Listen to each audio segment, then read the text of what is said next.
Hi, everyone. This is Rob Roy of LA Wave Options, and welcome to this week's TradeFinder Live. For those of you that are new joining us this week, welcome. First step of business is to go through and show you this disclosure/disclaimer. It is very important. So if you're brand new with us this evening, please take a screenshot of it, read it in detail in your leisure. A couple things that the powers that be want us to make you aware of is number one, we are not registered to give individual investment advice in the United States. And two, because we have a lot of international viewers and we have a lot of international subscribers, any pricing that we're talking about is assumed to be in US dollars unless noted otherwise. Other than that, again, read the details when you can. The process, the layout for the TradeFinder is we will go through, take a quick look at the market. Interesting things going on more with the bond market side today than the equities market, but we'll take a look at the markets and then we'll go through and look at any alerts that we may have closed for our subscribers on our website so you can get an idea of how that works, the alert service, and then we'll take a review of our recent case studies. They're all moving, so hopefully you've been following along with those, and then we'll look for a case study consideration for this week as well. And then at the end, with whatever time we have left, we'll open it up to questions. We have support on if you have any administrative issues, questions like that. And if you have particular stock symbol, maybe that's been the popular thing, we'll go through and look at those in the end as well. So just to let you know, I won't be taking any of the questions until the very end. Get distracted and it messes up the flow of the webinar for everybody. So if we don't get to your question at the end, we have limited time. Please don't feel like it wasn't a good question or there's any particular reason that we didn't answer it other than just ran out of time. So hopefully you'll come back again and ask it next week if you don't get a chance this week. All right, so with that, let's take a look at the market for this week. And I was noting, hopefully you saw the new S&P update. We did talk about Bitcoin in that, which burst out of its triangle and ran up towards the wave 5 extension and went over 50,000 today. Wave 5 high targets at 52, right in the middle of it. So it's already in the tap box, which is our range projection for where the wave 5 could go. So we're already there basically, but likely the way it looks to hit that 52,000 level. We'll see what happens from there. We also noted that on Friday, I was interested by the fact that the market closed to the upside going into a 3-day weekend. The market was closed yesterday for President's Day.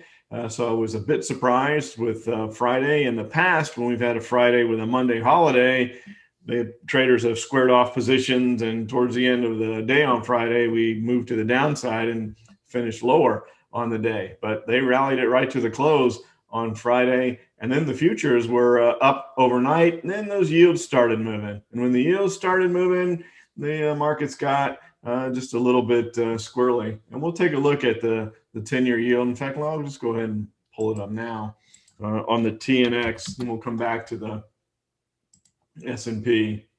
There you go. So when I say that the yields started moving, that's what we're talking about. The yields exploded to the upside. Coming out of this triangle, we had a downward breakout, retraced it, had a doji, and then it's been off to the races ever since. So this downward breakout was kind of a head fake. So that sent all the financials to the upside. And we'll talk more about that when we get into a review of our previous case studies. But that was the big news of the day, more than the market. And as it continued to rally, because you can see open down here and then rallied into the close. So as it continued to do that, it was a little bit of a headwind for the market, and it kept the equities market from realizing the gains that they had seen overnight. At one point in time, the Asian markets were up over 2% last night. They backed off a bit. The European markets open. They weren't quite as strong. We had good futures, but some of that was sold off to right away. Right now, the futures are down 8, so not a big deal going on. But just to be clear, the market would be okay with rates moving up, but not like that. The market doesn't want to see this. It doesn't want to see these vertical spikes to the upside in rates. It wouldn't mind just a slow climb back higher because that shows some economic health. So when you see that, the equities markets are okay. When we start to go too vertical, that nasty inflation word gets thrown around and the market starts to get a little spooked. So that's what I think occurred throughout the trading day today. But as you can see, we had a higher high and we had a higher low. So all in all, even though we finished technically to the downside on the day, it was a good day moving in the direction of the market moving higher. We did set a new bar high, so we have 123% wave 5 extension. And as you know, I don't think I need to draw that again. Drawn it so many times. The 420 level is where that 161.8% extension lies. And if you haven't seen it, watch the SPY video on YouTube, and you'll be able to see that target. So again, I wanted to make you aware. I've said this over and over again, and I will always believe this, that if you want to be a successful equities trader, and if we're trading derivatives, which are options on stocks, it's the same thing. You have to understand the bond market. The bond market's huge. There's more money in the bond market than the equities market. So if you want to be a good equities trader, you have to at least have a working. You don't have to be good enough to trade the bond market, but you need to have a working understanding of what's going on in the bond market, because it does absolutely affect the equities market. So I wanted to share that with you. All right, so we did close an alert since we were together last week, and that was on Momo.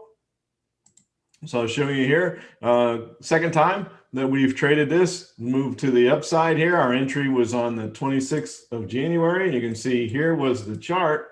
And this was interesting. Wasn't necessarily a classic Elliott wave pattern. This was more of a corrective pattern. So the three corrective patterns are flat, zigzags, and triangles. So you know we're always looking for those, especially the triangles and the zigzags. By the way, while I'm talking about the corrective patterns, we have a new class coming up, pardon me, a new web series called Zigzag Mastery. I'm asked support if they would put the link in your chat box there so that you can take a look at it. This is going to be a deep dive into the zigzag pattern. It's my favorite directional pattern. I like it even more than the traditional 5-wave pattern for a couple of reasons. One, it's only 3 waves, so it's quicker. And the second reason is you find zigzag patterns in the wave 3. Those of you that are used to Elliott wave education are taught the 5-wave pattern and likely heard stay away from the wave 3 because it's difficult to know where the wave 3 will end and the wave 4 correction will begin. So people teach, you know, just stay away from that, let the 3 and 4 occur, then trade the 5. Well, we all know the wave 3 is the strongest wave, and I was like, why do we want to stay away from that if we know it's the strongest wave? So if we can find the zigzag pattern within the wave 3, now you have a price target of where it's likely to go. So it's not that uncertainty of where's the wave 3 going to end. We have a high likelihood of where the wave 3 is going to end, and we can trade that. So those are the type of things that we're going to be going through in that class. So invite you to come along. And by the way, you know, there's limited seating. I know that sounds like a cliche and people say that all the time, but it's true. We've got more people for this so far than we'd had for any of our other educational events. It's almost full. So if you want to get in, you need to go ahead and sign up right away. So we had this triangle, corrective pattern, broke to the upside. The DMI was confirming a further move. And you know how I feel about gaps, and there was the gap that was left there. So our price target was to move up and fill that gap. Oh, Momo made a momentum run and moved up and was pretty close to that gap. Now you can see that even though the high of the day that we closed it out wasn't as high as the previous day, we actually were trading higher than where it both open and closed. This little spike here on the previous day was extremely short-lived. You couldn't have gotten out if you wanted to there. And then the other side of the coin, when we're getting close to filling the gap, is where's that ADX? Well, the ADX was breaking above 40, and it had moved above the positive directional indicator. We had a bar breaking to the upside. The directional and positive directional indicator had moved lower. So it looked like that's the perfect exit. It's time to go ahead and take our profits. And it was a 48%, so nearly 50% gain in 2 weeks' time. That was a good trade. That's kind of just the average, you know, type of trade. It wasn't super exciting. It wasn't, you know, on the low end. It was just kind of a general type of a result of our alert service. So that was on the 11th that we close that out. So if we come back here, I've loaded Momo here, and you can see, well, we did break above that gap price, but we came back down. And if you look at the 10-day moving average, you can see we're overbought. So I talk about this a lot, pat myself on the back when we nail an exit. Maybe we got out of this one just a day or two too soon, but 50% in 2 weeks, can't argue with that. And one of the things that the market has taught me over 25 years of trading, don't go back and second guess a nice trade. You had a good gain in a relatively short period of time. You don't second guess those, or you'll have ulcers. You'll drive yourself crazy trading. So if you close the trade out and you're happy with the profit at the time you close it out, don't second guess that, and don't come back and say, oh, gee, I wish I would have stayed. But I do like to come back and show, well, what if, what would have happened? Because it helps to learn for the next time. But the indicators were telling us that we were getting overbought. Markets can stay overbought for short periods of time. They don't stay overbought forever, especially when you have one of these vertical moves. So I think Momo is going to come back down towards that 10-day moving average and probably break back below where that gap was closed. But again, a really good trade setup there. All right, so let's go ahead and look at some of our previous alerts, and they're all doing well. Alerts. Let me rephrase that. Case study considerations from our previous trade finders. The issue with these case study considerations that we find is it's up to you to enter and it's up to you to exit. So I can show them to you and tell you what we did, but you have to make those decisions for yourself. The reason that we have an alert service is we send you out alerts on when we're doing that, when we're getting in, what price we're getting in, any adjustments we make throughout the course of the trade, and when to exit. So we guide you in that process rather than leaving it to yourself on your own. That's what the alert service is for, in addition to all the tremendous educational things that we have on our website. So if you've not visited the website, it's ewotrader.com. So I invite you to go there and have a look around. All right, so back on the 19th, we looked at the XLK. So here we were on the 19th. This is where we were. Target price potentially up as high as about 137, and here we are. We hit our target. Now notice the wave 5 target moved. Why did the wave 5 target move? Well, the wave 5 target moved because we stayed in the wave 3. When we go back here, and this is something that I think people get very confused with when you're setting this up within ProfitSource. Here's where we were. This wave 4 right there is not saying we're in a wave 4. These are projections. So what this 4 means, and the reason it has a dotted line, is if, because we consolidated here, right? If we were to break to the downside, that's where the likely wave 4 would be. And if we broke to the downside and that was the wave 4, that's where the wave 5 would be. So it does still give you a potential target of where we're going to go, but the wave 3 can take you there. And if the wave 3 takes you there, then of course the 4 and the 5 have to change. They're not going to be at the same spot of, if the wave 4 were to begin now, here's the target. Well, it wouldn't be the same if now we start the wave 4. You can see the wave 4 targets change. So these are moving targets based on if. So it's helping you to look ahead. And that's the beauty of Elliott Wave, in my opinion, is it's constantly looking forward.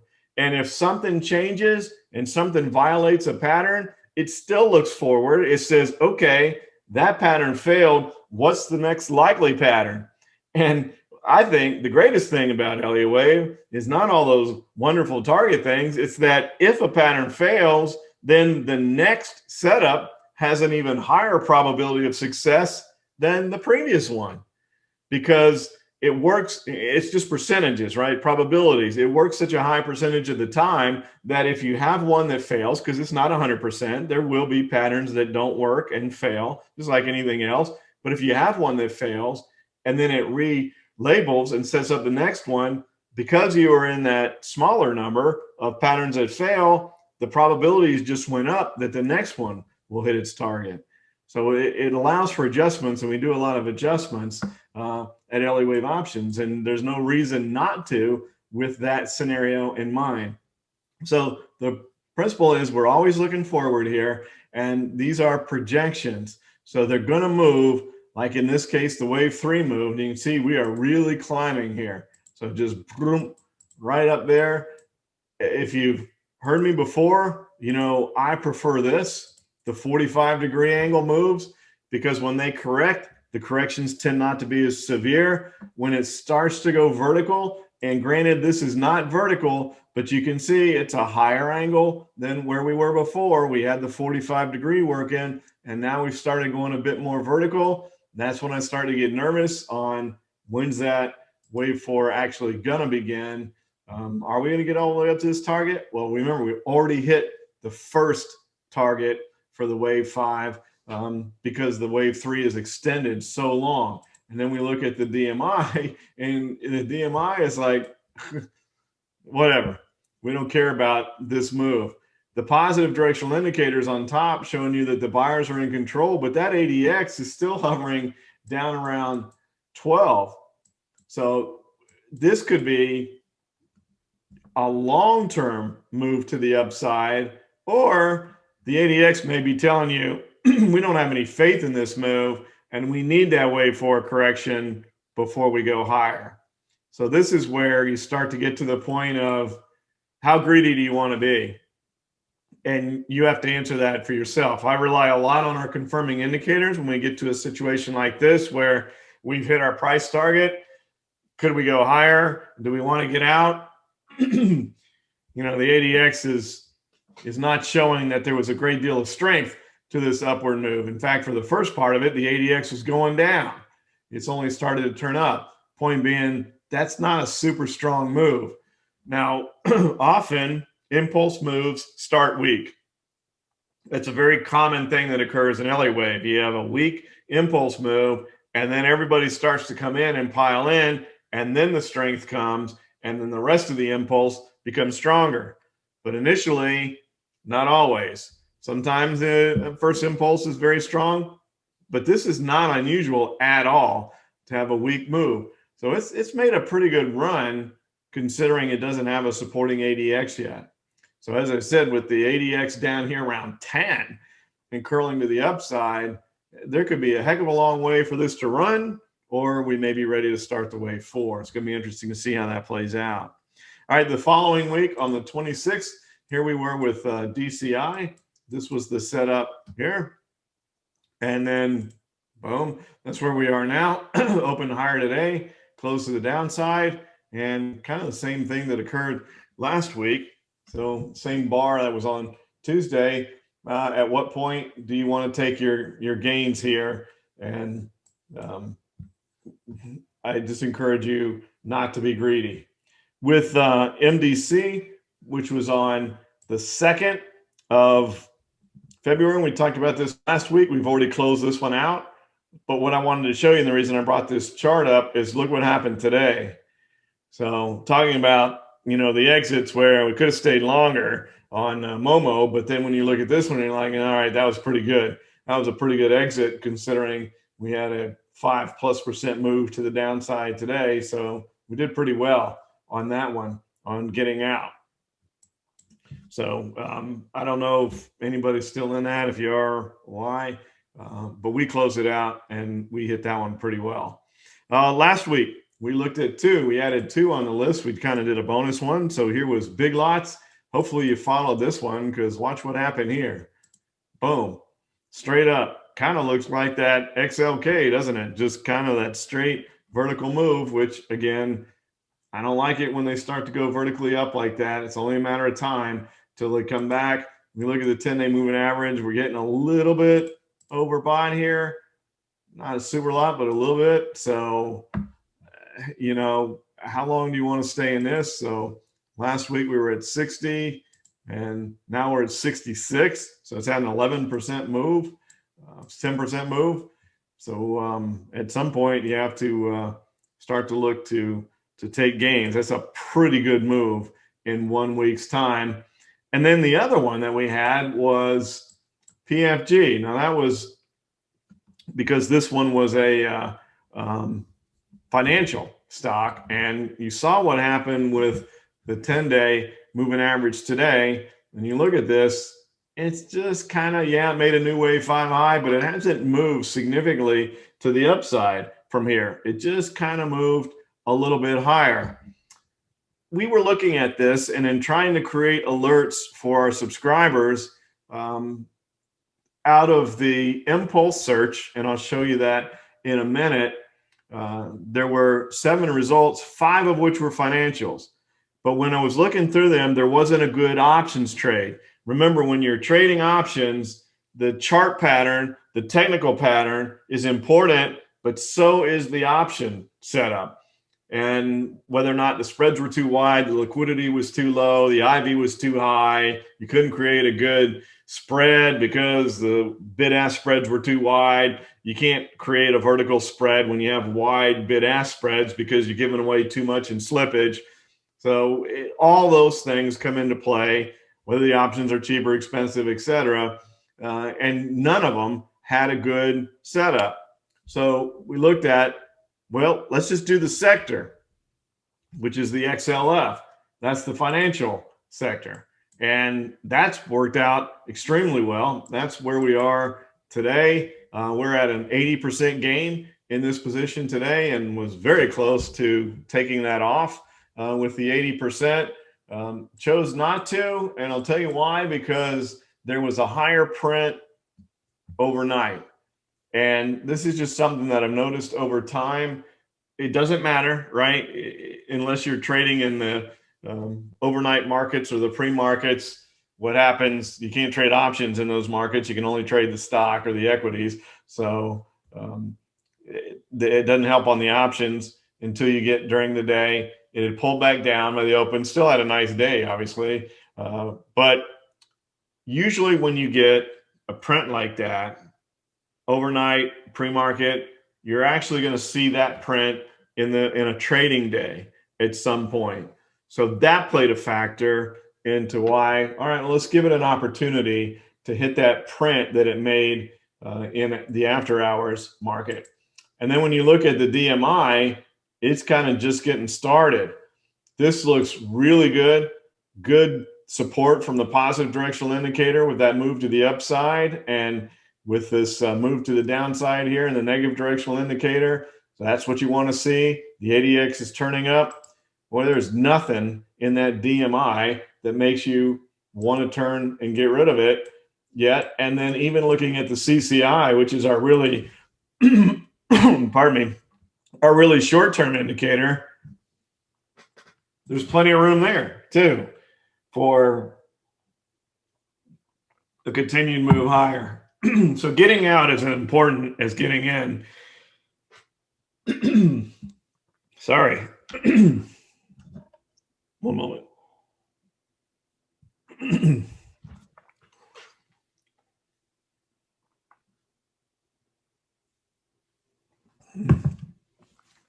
Apologize for that. Boy, we've had fun, right? We had the heat when I was in the mountains, and now in Florida we have the humidity's back and we have all this wonderful pollen, and I have bad allergies. So that's what's going on with the throat now.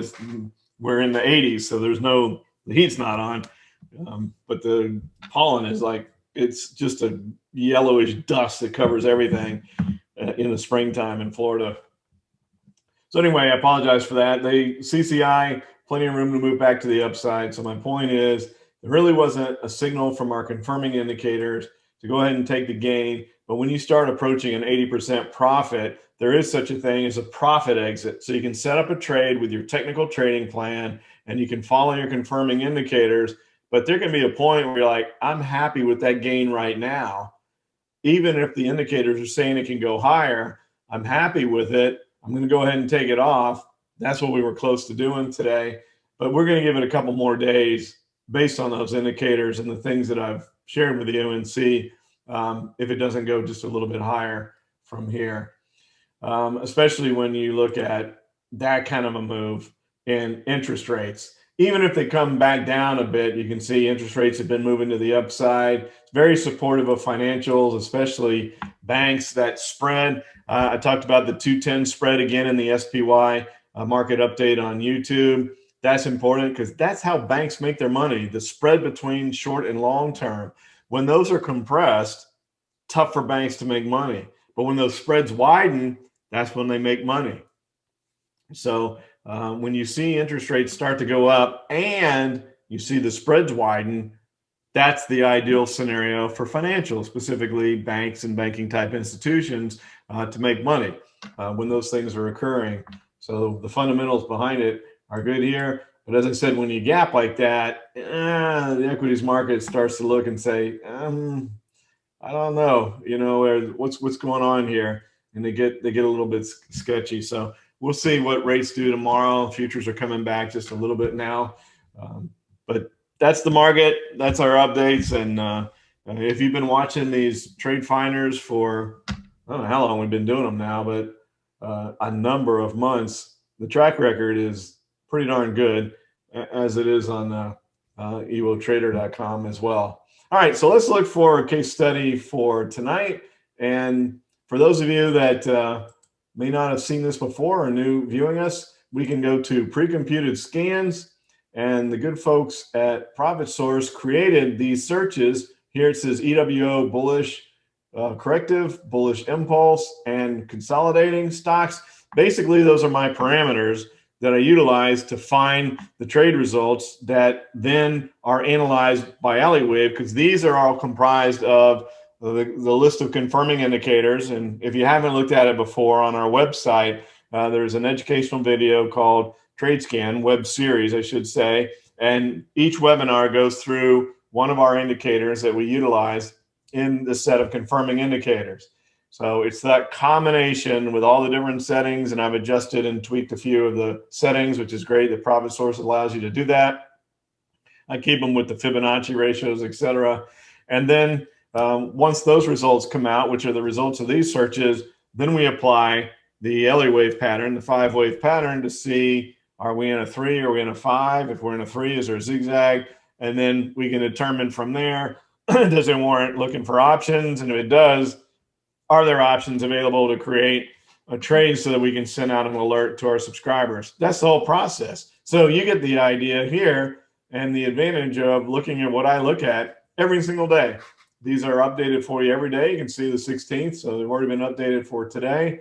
And looking for the bullish impulse. And when we do these Tuesday night and then on Thursday night for our subscribers, I don't pre-look at them because I think that would take away from it. So this is the first I'm seeing these, and there's no impulse stocks that registered on the search today, probably because the financial ones all broke out. So when you see that, you're like, okay, 0. One day that there's 0 wouldn't mean much. If we have a couple days in a row, then you start to wonder if something is getting ready to change in the market. But had there been, note that there's also in here a bullish wave 3 search. Now there's 597 stocks that are still in a wave 3 to the upside. And there's 45 that are in a wave 3 to the downside. Well, we're following the market right now because the market's going higher. So we're more focused on the bullish count. And had there been impulse stocks that were there, we could click on that button and then click on the bullish, and it would have combined the two. It would have looked at all of the results that we have from the impulse stock and find out if any of those are in a wave 3, and then we can look for our zigzags, and it makes it a lot easier. This is a wonderful educational setup here because it allows our subscribers to look at these. If you're a subscriber to Elliott Wave Options, you have this. If you have ProfitSource and you're a subscriber to Elliott Wave Options, you get these. It's included. And there's no better way to learn than to look at what I'm looking at every single day and then ask questions. And a lot of our subscribers do. And they send in questions as, I didn't see this one sent out as an alert. Why? Or this one was. Why? That type of thing. So wanted to share that with you, but we'll take these off. And since we haven't done this in a while, we've had several of our directional positions for a while. The consolidating stocks were back down to 96. We were well over 100 at one point in time when the market was right at that 381 level for 2 weeks, where the market was consolidating. So we've had lots of breakouts. But what I like to look for first, rather than just going through and looking at all 96 of these, is let's see if any of these consolidation patterns, hopefully a triangle, is in a wave 3. So when you have one of those, and we've had a couple that have broken out nicely for alerts over the past few weeks, you're aware of those as a subscriber. So we're looking to see first if we can, look at the XLK is still on there. Wow. That's interesting. Bank of Montreal, BMO. Not surprised that the property thing there, and there's several market technology is 2 different ones, the Vanguard ETF as well as the Spiders ETF, both are on there. But let's look at this financial here, Bank of Montreal. The ADX is just barely turning up, and if you wonder why is that on your search, that's why, because the ADX is so low. Because remember, we're looking for consolidation patterns within the wave 3. So the ADX is low, and then let's take a look at the pattern. Not really a great triangle pattern. I mean, you could stretch it and call this a triangle here, but I don't know that that's the greatest triangle. I think we might be able to do a little better than that to find a case study. The positive is that we are on a major point of support. I think that's a big positive there. And the reason I say that is if it breaks from here and moves higher, then if it can take out that wave 3 high, it's in clean air. They just ran the Daytona 500, so it's a racing analogy of when you're out in front, you're getting clean air in your radiator. When you're running in the back of the pack, you got hot air, everybody else's exhaust and junk being kicked off the tires, all that stuff, and engines don't run as well. So the benefit of being out in front. Well, if we can take out this high, we're running in clean air and the stock could really move. If it breaks to the downside, all it has to do is break 75 and then we'll be down to 60 in a heartbeat, because this was such a vertical move to the upside here. There really is nothing to stop it on the way back down. So we go vertically up, we'll come vertically back down through here, but it would have to break 75 in order for that to happen. And I would imagine it would bounce a couple times, because I don't think the longs would give that up very easily. They can look at charts too, and they know what would happen if it broke there. So we would try to do something along the lines of here, bounce around a bit off that level. So it did, tried to break higher, couldn't, came back and tested it. Now we're trying to make another run. So it's not awful, but it's not the greatest triangle. So let's see what else. The ELS, I usually don't like doing these REITs unless they're really, really good patterns, because they just tend not to move as much. And you can see that here. It's just a churn, right? So this is the exact reason that I tend not to trade these. It just bounces around back and forth. It doesn't really give us enough time in one direction to accomplish our goals. So I just wanted to take a look at it, but that doesn't surprise me. That's what usually happens. I was talking about the XOK and how greedy do you want to be? Oh, okay. That's the low ADX, the consolidation. So that's a different scenario. If this was consolidating into a triangle with that wave 3 run, be all over that. That would look great, but not this bit of a vertical move here. So not interested in that. Let's see if the Vanguard one has a little different. So now it's the same exact thing.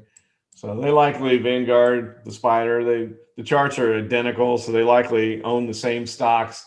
And that's something back from the old financial advisory days. When people were trying to diversify, they would diversify among mutual funds. You might have a growth and income, etc. But if you didn't take the time to look through the prospectus and see what stocks were in each one, you'd find out you weren't diversified at all. You might have had separate mutual funds, but all the separate mutual funds own the same stocks. That's not diversification. So Same type of thing here. Likely those two things both own the same exact stocks in them because the patterns are identical. So maybe we will have to go back to the regular consolidation search. Try this this PY growth. No, that one's kind of churning like the market as well. Very similar to the other pattern. So unfortunately, we didn't find a triangle in a wave 3 at this point in time. It's fun when we do that. It's another pattern, probably right after the zigzag pattern. It's one I like, especially when you've had a nice run up. You know, I like the big run up with a symmetrical triangle. It's my favorite pattern. If you can put it in a wave 3 now, it's like the icing on top. So let's just go back here, and I won't go through all of these because we'll save some time to look at some of your stocks. But let's look and see if I see some here that normally show up. BlackRock would be great, wouldn't it? But we do have a high value portfolio for higher dollar stocks, because normally when we put on an alert, we limit the risk to $500 per alert, but that precludes stocks like this that are trading at $740. So based on popular demand from our subscribers, we added a high value subscription where we put on higher dollar ones. This is likely something that would go in there, but that wouldn't qualify for what we're looking at here in TradeFinder. So let's look, see if there's something else here. Baxter. Let's look at Conagra, because there's been a little bit of food inflation that nobody's talking about. Well, we may have missed that one. You can see here, there was a good triangle. Tried to break out on Friday, but closed back within the triangle. Broke out again today. So there hasn't been a follow-through day yet. But let's see if there, I'll leave that one there. Let's see if we can find something else. BTI has been on there before. Some of these just show up a lot. And if you're wondering what am I doing going through looking at these, there are certain stocks that consolidate and break out, consolidate and break out. There's certain stocks like Google that are just constantly in Elliott wave patterns.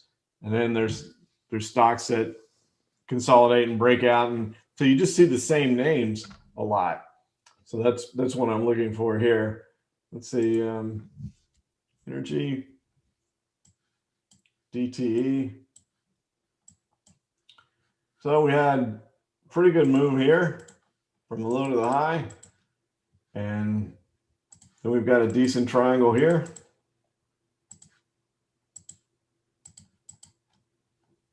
It's not the greatest, but it's not bad either. See what the options look like. Not great liquidity. Not good liquidity at all. The spreads aren't super wide. That was throwing me in the first, but not a whole lot of liquidity there. All right, let's try to find something else.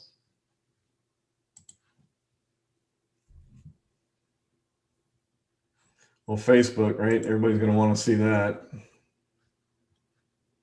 But again, that would be a high value stock. Looked like we were setting something up before, and then it kind of broke apart. But now it's looking like it's trying to set up a triangle again.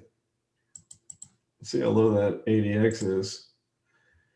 Yeah, it's starting to curl back up. It actually made a little bit of a move today. So Facebook may be wanting to try to make an upside run. That could be interesting. Again, it's a little more expensive. Grubhub. That's got to be volatile, right?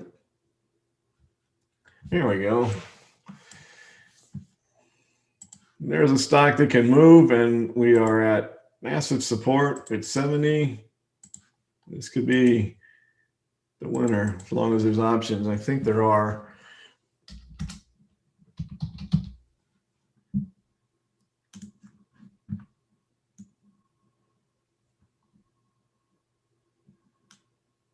Well, the only negative is there's March, and then we go out to June. So April or May would have been better. March is too short. June is a little bit long, but obviously you would rather be giving it more time than not enough. The spreads are pretty darn wide for June, and they're expensive. Wow. So that one would have to go in our high value one to put it on because of the price of the options. But that tells you, I mean, they go hand in hand, right? When you have stocks that can move, you will often see this type of scenario where the options are, I like to call it juiced. When the options are expensive, they've juiced them up. So I don't think we can use that. We want to stay with the more standard type of risk management for TradeFinder, but that looks pretty good for the high value strangle portfolio. That's a great looking pattern there. It's really interesting how expensive these options are for a $70 stock. They think something's getting ready to happen with that. And look at this massive support. So again, you break, you're at 85 in a heartbeat. And if you break to the downside, you could go as low as 30 because that was one heck of a run. Yeah, that's a nice setup for someone that's willing to put more at risk on a position. McCormick is another one. Dang. Broke down today. We did that one in the past, remember? That one was one we looked at in the past. So that was kind of my point of the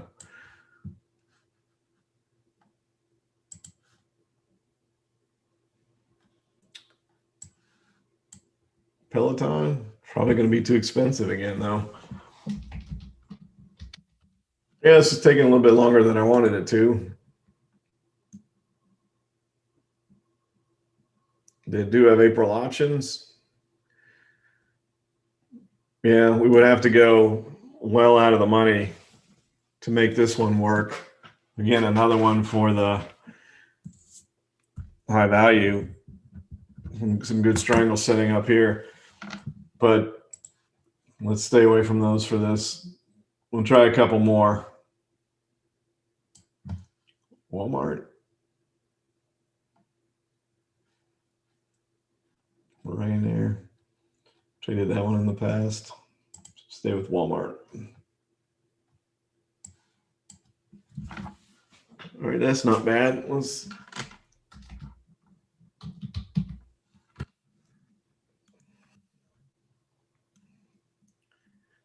So we have April. Yeah, we can make that one work. That one can stay within our risk profile. There's your pattern.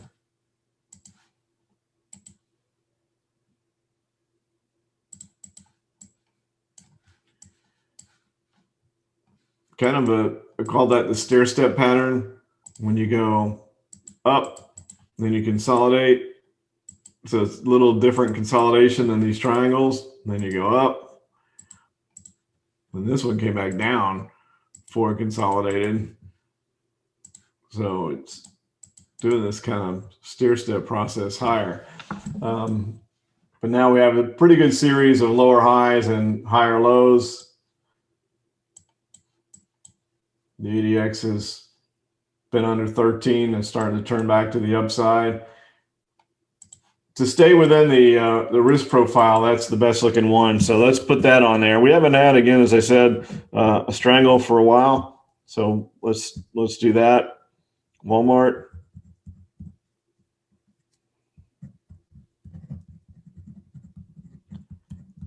And so that takes us to anything that you guys want to look at. Go ahead and pull the Q&A box out and see if there's questions that you want to go through and chat about. CFG.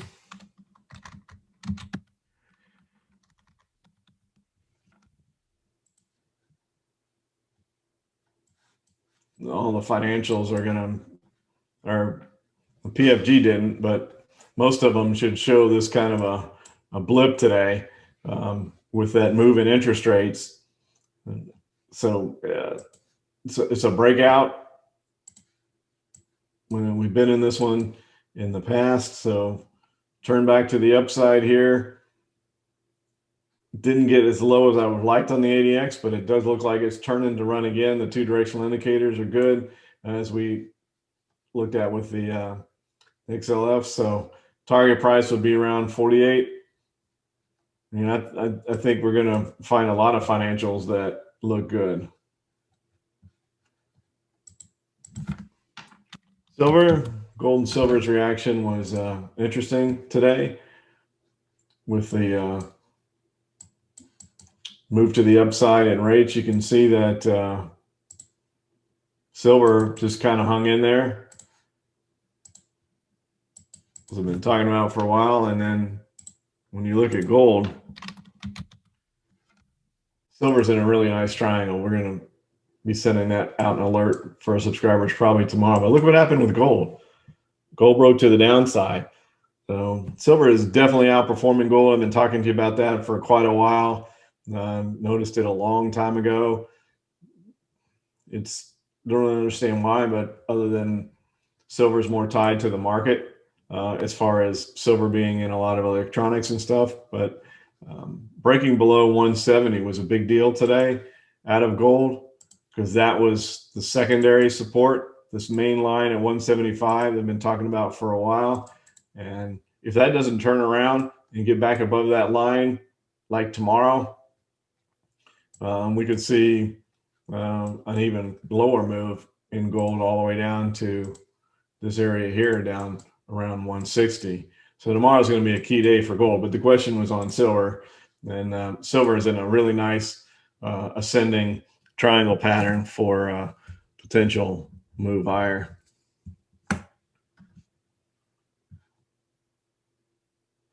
As far as the S&P, how big of a dip could we have? Well, technically, if we go back and trying to avoid drawing the zigzag, because I know you're sick of seeing it, because I've drawn it so many times over the last number of months, way back when we were calling for the 381 level, we could come back down and test. We could come all the way down and test this level. I was surprised that we didn't, because that is classic Elliott wave price action, is when you hit, like it hit the 100% extension. We talked about how, that acted as support and resistance for a couple weeks right there at the 381 level. We were underneath it, broke above it, sat there, broke back below it, traded through there a couple more days, and then it finally took off to the upside. And we had this little bit of a corrective move here. But what normally happens when you're going to have an extended C wave, and that's what we're in now, we're in an extended C wave, it's gone past the 100% target. Normally you test the previous fib level before you go up. Now you can make an argument that we tested the 78.6% level, right? You could certainly say that. We can turn that level on and it'll be pretty close. But I've always maintained that 78.6% level works beautifully in currencies, not as much in the equities market. Although hard to argue, you can see that we traded through it for a while here, broke up, came back down. So could we argue that it tested the 78.6% level and moved higher? I mean, you could certainly argue that that's exactly what happened. We did test the previous fib level. We tested the 78.6. But going back to the question, we could easily come down here and test this level and still make a run up to that 161.8% level. And that was the question. So if we broke that level, then I think that takes the 420 level out of play. If we couldn't hold here at 360, then I don't think that 420 level happens. Obviously, the further away we get from it, the more that would hurt to the downside for people that are long. But that's the answer to the question. It could come down that far, bounce up, and still maintain the longer term pattern.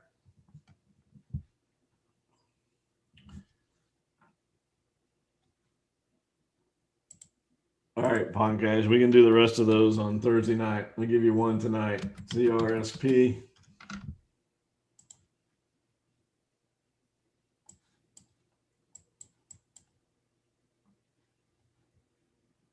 pretty good looking descending triangle here.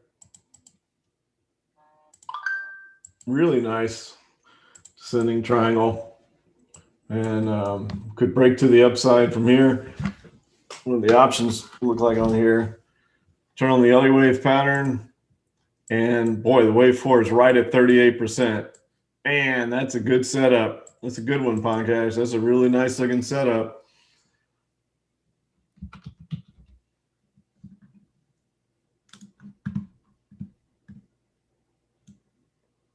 Not the most liquid stock in the world with the options, but there's enough. There's enough liquidity, plenty enough to trade, especially out into April. Spreads are a touch wide. Maybe they compress a little bit during the trading day. The reason I talk about that is when we're in a market like this, where we've had just an unbelievable amount of time with the VIX trading above 20, so it's a more volatile market, the market makers don't know what's going to happen overnight. So if you have stocks that tend to be more volatile during the trading session, as the market closes, they widen those spreads so they don't get caught off guard with an unusual open the next morning. It gives them flexibility. And then even if it's a volatile stock, when the market opens and trading begins, they compress the spreads back down because there's order flow. But they're doing that overnight thing that you hear me talk about periodically, as maybe it'll compress during the trading day, is to protect themselves. They're allowed to do that, and they take advantage of it. So this one looks like it wants to break. Now, Elliott would say this is breaking to the upside. I've maintained that with triangles, I like to cover both sides, but that's a really good looking pattern. That looks great. I'm going to go through and clear some of these things out here just so that we can have room. We don't tap the memory potential here.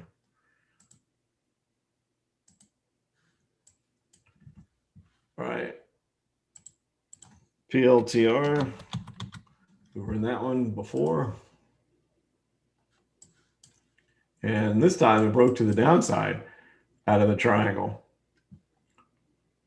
So tomorrow will be key here, whether or not we get a follow-through day on that move lower there. Let's see. See, this is a different pattern now. Over here, we're in a wave 3-4. This is the one that Elliott would say would move to the upside. But here, we're completing a wave 5 and then going through the consolidation. That's two totally different scenarios. Same pattern, consolidating triangle, symmetrical triangle in both cases, but two different scenarios. One where you have the wave 3, which formed a 4, and then the wave 5 with a consolidating triangle afterwards.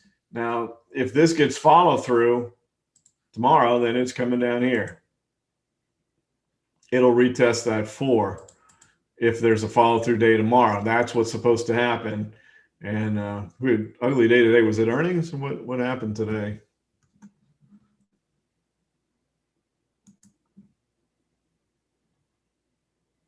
Yeah, they missed their earnings report.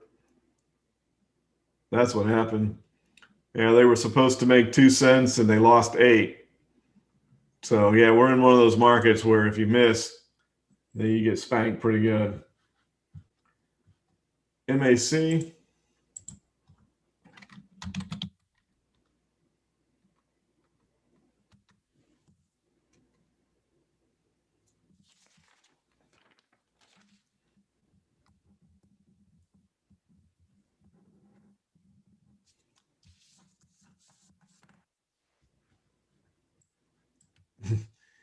I just got done talking about how I don't like REITs because they don't move a lot. Well, that one certainly did. I'm not familiar with this one, but you could either get extreme and draw that, or you could be a little more conservative and say the triangle's more like that.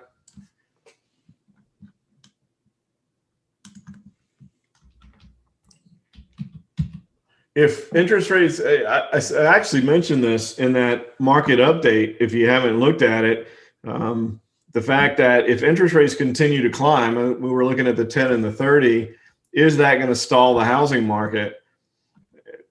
Probably, right? I mean, what usually happens when you have a scenario like this, when you've had a big run in housing, interest rates have been low for so long and dropping for just a very long period of time, then you turn, interest rates start to go back up. That tends to take any of the people that have been sitting on the sidelines. Should we buy a house? Should we wait? I'm not sure. And they're twiddling their thumbs, they're ho-humming, they're not quite sure. And then rates start going up and they're like, okay, we better do it now, or it's going to cost us more and more as rates go up. And you get this last spurt of buying, and then the housing market pauses. I could see where that scenario would be setting up now. It's going to take more than one spike in rates today to create that. But if there's any follow through in rates to the upside, you could easily see that scenario happening. And the 30 years in a wave 3, saying that there could be a lot more move to the upside. Yeah, Brian George used to say, if you get 80% of your target, get out. Don't be greedy. Correct. Such a good guy. Joseph on weekly options.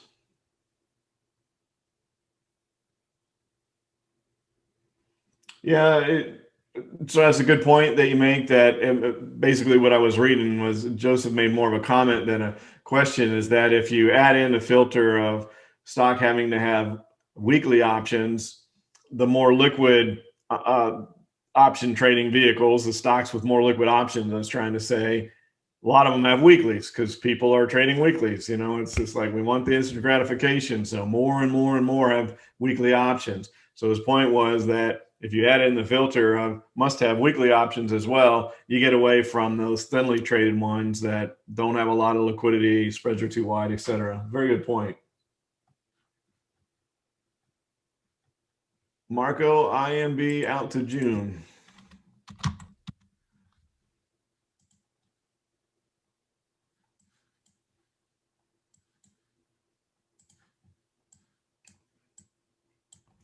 Well, it's made a nice correction here, right at the 50% level and right on top of this support where it needed to hold here at 14. It did. I'd want to see that. I mean, it had gained a little traction to the downside with that negative directional indicator.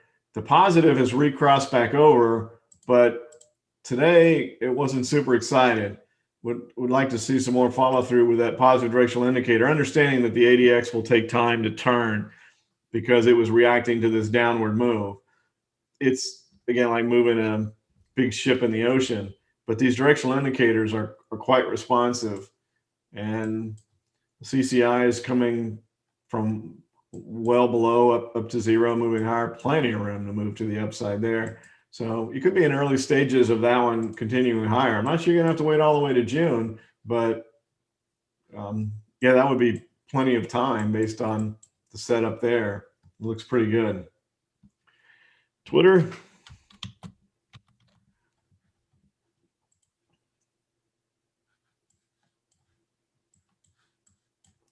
Pretty nice run, and I think you're probably going to know what I have to say about this one before I even say it. We have the two issues here. We have the vertical move to the upside there, and a gap right here. We're overbought in Twitter right now. Now, as I said, things can stay overbought, oversold for a period of time, but not a long period of time. So maybe you get one more day, maybe it corrects tomorrow, because there's pretty good separation there, and that's a pretty vertical move.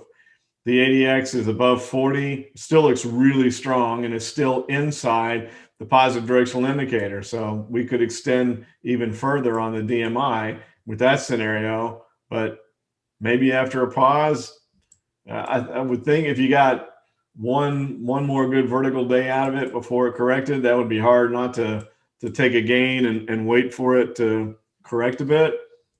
But you know, you got to make your own decisions. But that's a really nice looking move out of Twitter.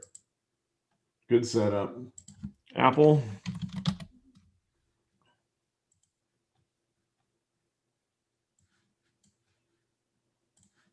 Apple just kind of went up and hit our wave 5 target. We had a decent trade, not a great one out of it, and it just has just done nothing since then.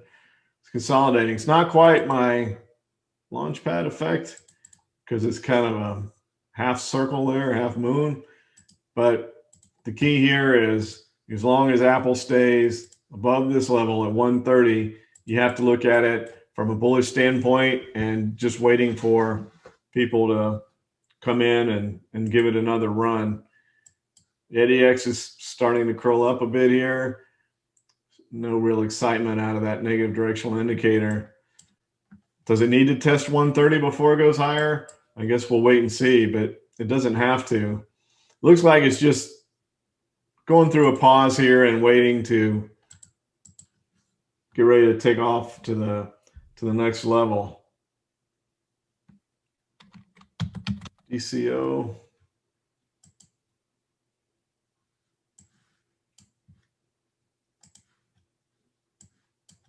Man, that's got the same pattern as the banks. Is this a financial? Not familiar with this company, but certainly was a lot of strength to that initial move here. Then we've kind of consolidated that move for a while afterwards, and it was kind of going sideways before then too. So went sideways for quite a while at 35, then it ran up to 55, and now we're consolidating again. Just with this move higher, it needs to be able to break through this resistance right here, the wave 3 high. It's got a good support level here with the 38% wave 4 corrective move, that FEB level there, to try to break through. I don't know, just not a lot of support from the confirming indicators for that one. But if you watched it and it broke above 60, then certainly would be a lot better shape to go there. SHCN. SHCN. Is that what it was? SCHN. I had it right the first time.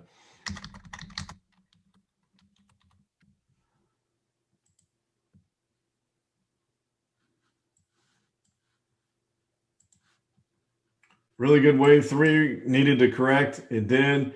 It held here at 30, which it needed to do. So it held there. Yeah, it looks like it's ready to run in its wave 5. I don't see anything that looks bad about that chart at all. That's a good looking one there. So we'll add that to our watch list to keep an eye on. Oh, I wanted to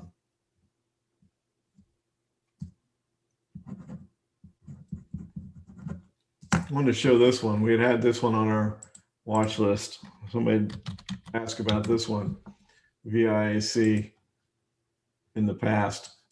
That's taken off out of its consolidation pattern here. Made a nice move. So I thought I'd update you on that one. And you look at the DMI, look at that ADX. It's like sky high at this point in time. So it's so hard to try to enter that one at this point in time with such a strong ADX. But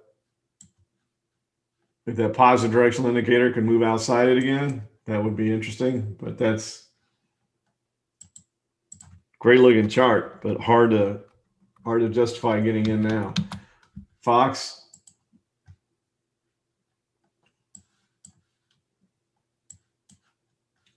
It's not a whole lot going on here. And that unusual spike to the upside there, but just kind of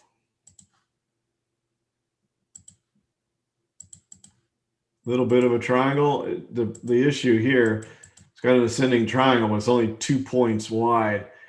And remember, we want the width of the triangle to be 10% of the stock price, which would mean it would need to be at least 3 points wide because we're trading at 31 as the point of it. So it need to be a good solid 3 points in the triangle. It's just not. It's 2. So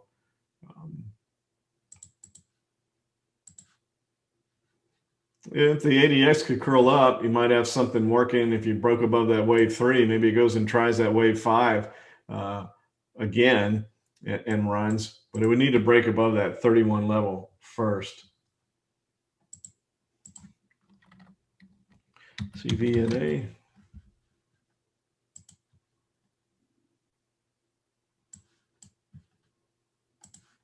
Carvana. Well, the DMI is looking like this is just kind of floating along here. It's been kind of fading to the upside here, but the DMI looks like something's getting ready to, like we're getting ready to have a big move higher.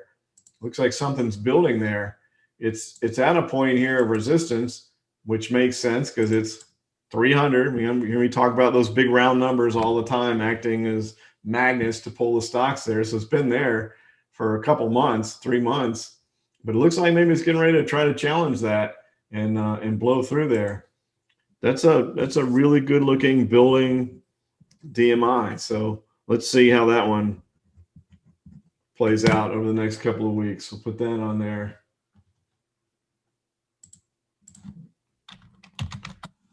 NIO and Tesla. So we're in the EV market.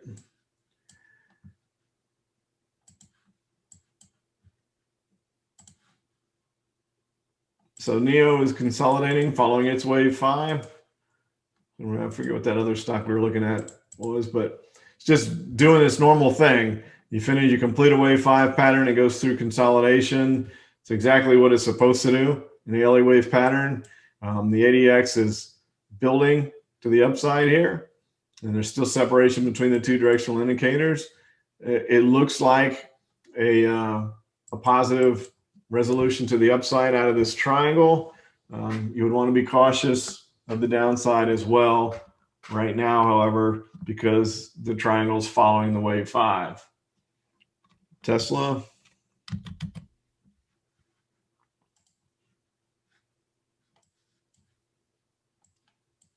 It's trying to break to the downside, but it just hasn't quite gotten there yet.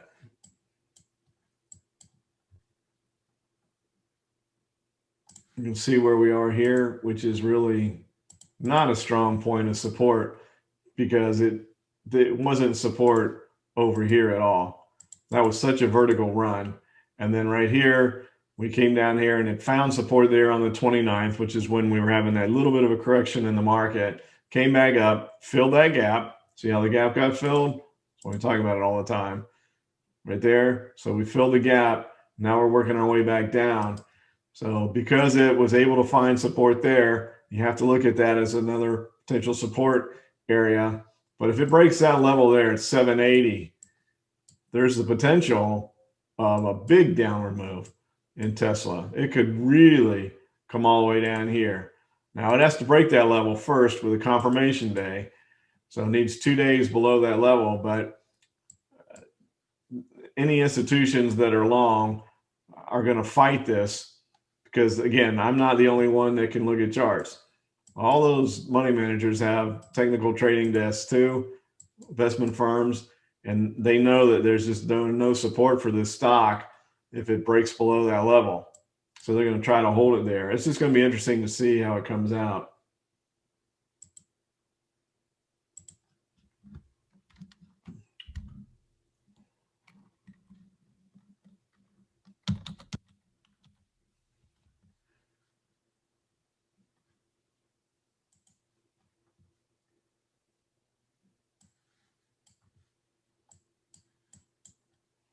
On the Dogecoin, we don't have access to that exchange on ProfitSource to look at that.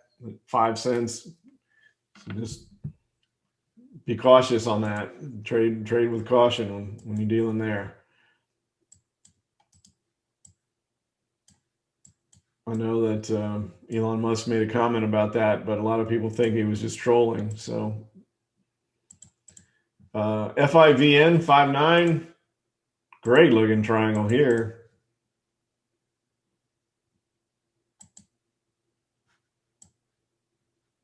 Yeah, that looks good.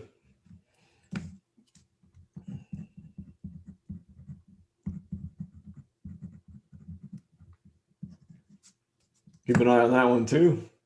Have a good list to look at.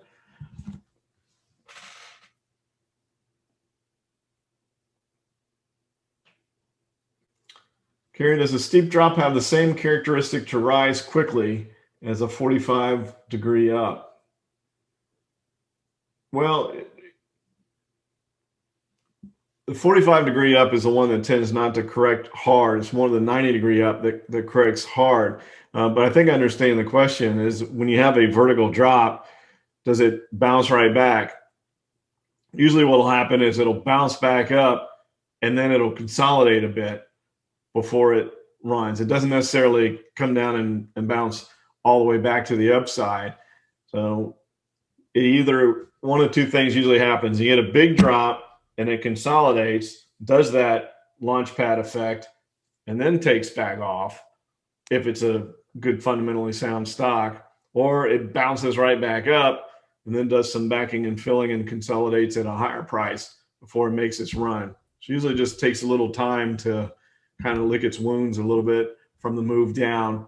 But either of those scenarios allow for a continued move to the upside from there.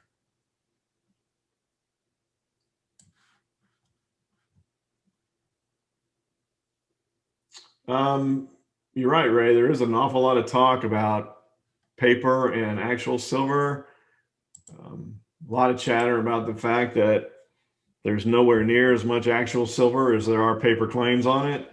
And so some people are saying that paper silver is worthless because you don't know if you try to go convert it and get actual silver, then there'd be any there for you. So I don't know how we break into the mints to find out how much really exists, but you're right. There's an awful lot of discussion about that right now.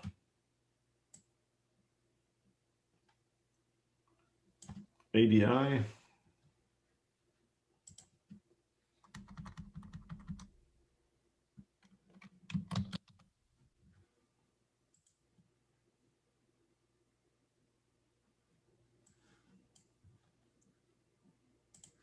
see a lot of stocks with the same pattern here, where they came down towards the end of January, found support back up, and we're testing those again. So are we going to be able to move back to the upside? But a lot of these have this scenario as well. This move back up has been so quick that they need a rest. And this is a good point to rest, is right at this previous point of resistance. And so we kind of go sideways for a bit, let that 10-day moving average catch up, and then take off. That's the kind of thing that looks to be setting up here. That DMI looks supportive of it breaking that area and moving up and hitting that wave 5 target. Frank says, I hear you on interest rates and housing, but what would an infrastructure bill do for supply materials and labor for residential construction? I guess it depends on how significant of an infrastructure bill that we have. You know, we're already seeing inflation in lumber, et cetera, because of the demand, and that would just certainly accelerate that. So are we starting, I mean, interest rates, is that the early sign of that we're going to start seeing some of these inflationary things created by all this free money? The economy has to show continued improvement. I don't know that we're there yet, but man, it's bubbling, isn't it? I mean, it's like, you know, the pool of hot lava or something is bubbling, and it's something that we need to keep an eye on to see. And if interest rates continue to move up like they did today, then the market's going to have a hard time hitting that 420 level. So interest rates kind of need to calm down a bit for that to occur. Costco, IBM. Then we're going to wrap things up for tonight. Costco, really big descending triangle here. That's a good one for again for the high value triangle, because it's not going to be a cheap one to get in, but that's a good looking pattern. So 350 to 390, 40 points. It barely qualifies under the 10% rule, but that's a good looking setup on the descending triangle. 350 is a very important level for that to hold. Could hold at 320 too. A little bit of noise in here. I mean, it could find some chunks of support on the way down, but 350 is definitely a spot. And then Riot blockchain. Hard to say anything about that. I mean, I looked at that on Friday and I thought that was vertical. And then you see today, the DMI is super strong. I know the ADX is curling above 40, but it's well below the positive directional indicator. I don't know how you chase that right now with this kind of separation, but I thought that on Friday, that it was too vertical. And with these gaps, I would love, I mean, I've been watching this one, so it's a good one to finish on. I would love an entry, but I just can't chase these vertical moves. I just can't do it. And I know that this is going to come back down at some point in time. Now, the issue is there one or two more up days before it comes back down? But things don't go straight up forever, and what goes straight up often comes straight back down. Sometimes it consolidates in a more sideways pattern, but they don't go straight up forever. They just simply don't. And you saw that in GameStop and AMC and all that other stuff that people were talking about. But that's just the thing that I look for here. I mean, it's very strong move, supportive of a continued move higher. But the 10-day moving average is below 40 and the stock close is 60. So there needs to be, for me, some backing and filling here and allow an opportunity to get in and see a better pattern for it. It's in a wave 3. I think that wave 5 target is highly likely to occur. Again, I would like to see it come back down a little bit. Doesn't have to come down a lot, just a little bit, and consolidate. I mean, even if it consolidated around here, around 50, and let the 10-day moving split the difference, it comes down 10, 10-day moving average goes up 10, and they meet at 50, that would be solid too, especially with that building looking DMI there. So yeah, as I said, I looked at this one on Friday and over the weekend. On Saturday, I was looking at some charts too. We sent some alerts out today, stuff I was looking at over the weekend. This was one of them, and just didn't give an entry. So still keep an eye on this one. It's a good one to finish on. So thanks, everybody. Appreciate your attention. As always, thanks for being here, and look forward to seeing you again next week. Have a great week. Take care, everybody.